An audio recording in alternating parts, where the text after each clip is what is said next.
ટિંડોળાનું લોટવાળું શાક 300 ગ્રામ ટિંડોળા 1 ટેબલસ્પૂન બેસન 1 નંગ ડુંગળી 1 નંગ ટામેટું 2 કળી લસણ 3 નંગ મરચાં મીઠું સ્વાદ પ્રમાણે અડધું ચમચી મરચું 1 ચમચી ધાણા જીરું અડધું ચમચી હળદર 1 ટેબલસ્પૂન તેલ અડધું ચમચી રાઈ જીરું હિંગ 1 ગ્લાસ પાણી રાંધવાની સૂચનાઓ ટિંડોળાને ગોળ શેપમાં કાપી લીધા ડુંગળી ટામેટાં લસણ અને મરચાંને પણ બારીક કાપીને તૈયાર રાખ્યા નોનસ્ટિક પેનમાં તેલ લઈ રાઈ જીરું હિંગ નાખી લસણ મરચાં ડુંગળી ને સાંતળી લીધી ત્યારબાદ ચણા નો લોટ નાખી સારી રીતે શેકી ટામેટાં નાખી બધું એકરસ કરી મીઠું એડ કર્યું હવે તેમાં ટિંડોળાના કટકા નાખી મિક્સ કરી ધીમા તાપે ઢાંકીને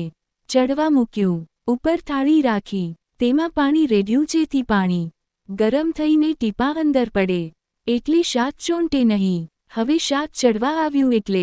તેમાં મરચું હળદર ધાણા જીરું નાખી મિક્સ કરી પાછું ઢાંકી ને 2 થી 3 મિનિટ માટે ગેસ પર રાખ્યું શાક બિલકુલ તૈયાર થઈ ગયા બાદ બાઉલમાં કાઢી રોટલી સાથે સર્વ કર્યું।